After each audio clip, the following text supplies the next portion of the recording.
Chapter 2, April 1991. Still cold Winnipeg weather, but I was getting used to it. The bar is packed.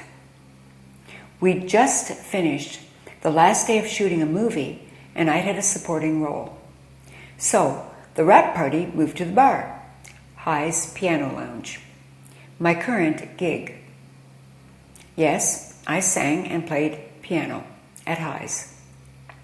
I'd come from Toronto in April of 1990, but that's another story.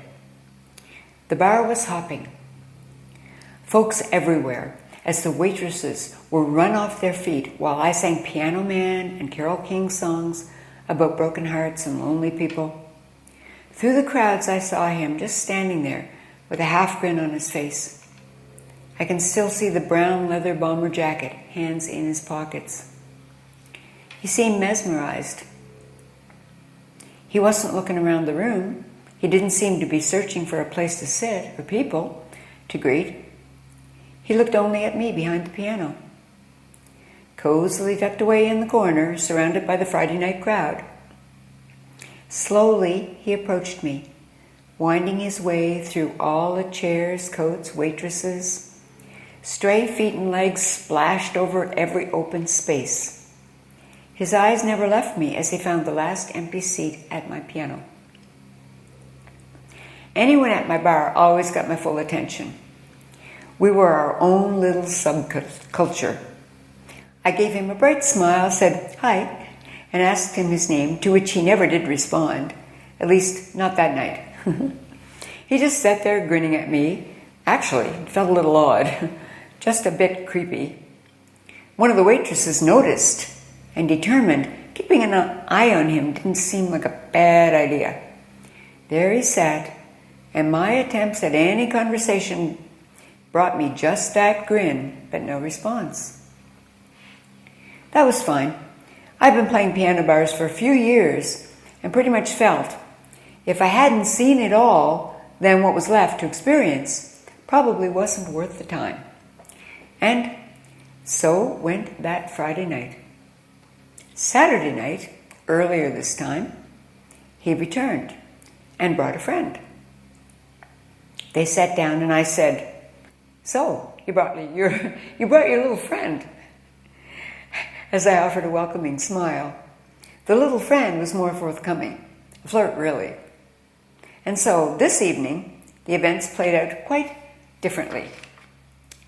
Little did I know what was to come with that simple series of little moments. Roddy was the friend, and our mystery man was Dean. Dean Walker, actually. And as I write, in this now moment, we've been married, going on 30 years. Dean drank too much. He seemed incredibly lonely. I've always been able to see the expansive panorama who is the human being. I experience their emotions, and I feel their energy.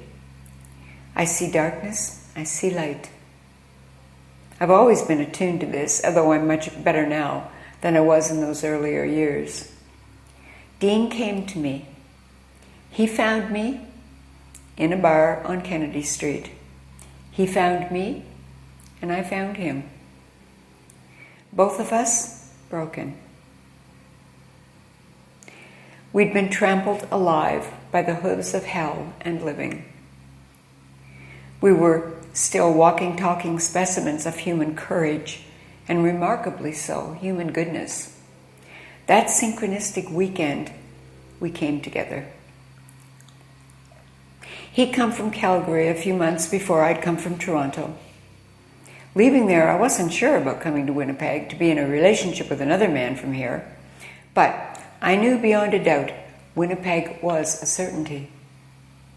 I knew intuitively I had to be here. Dean had come because his company, of which he was a senior partner, needed him to be here. And so, here we were. Here we converged. Exactly at the right time. Almost by design. Have you ever had the experience of revisiting a memory? even one as recent as a couple of days ago, and finding it isn't real, or at least it doesn't feel real, almost like a chapter from a book you've read or a movie you've seen. You know it happened, but it doesn't exist. I look back at me, and I see someone I barely recognize. Who was that young lady? She looks nice, friendly, but she is so insecure deep down. She has been led to believe she doesn't measure up to anyone anywhere. She's not quite pretty enough. She plays piano, has a lot of natural talent, but just really isn't good enough to be doing what she's doing. She can sing, but it's always been an effort, and it seems she's just getting by as a singer and as a musician. Not because she's accomplished, but mostly because she's nice and can tell a good joke. She knows how to make people feel good, enjoy themselves, forget their shadows and painful lives, at least for a little while. But all the time, she's just distracting them from noticing that she isn't really very pretty. She's not a good singer or an accomplished musician. But she does have a good heart and a welcoming ear for whoever may need it. She has learned this about herself.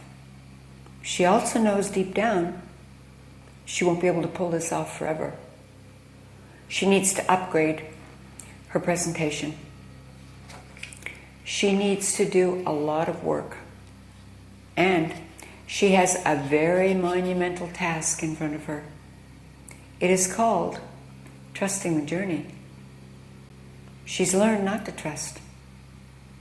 She's learned that trusting is a way to be brutalized. She's learned that trusting, oh so quickly, leads to betrayal and devastation. She's learned that rebuilding from devastation can be an incredibly painful journey. She has learned there is no other option. But trust the journey? No, I don't think so. I will definitely go on the journey. No choice, really, wherever that takes me. But trust it? Nope. But, as it happens, that was not always the case. There was a time when trusting the journey was an exciting adventure. When waking up to a new day was an unpainted canvas and the colors stretched before me were the hues and saturations all of the rainbow. There was a time, yes, there was a time. Thank you.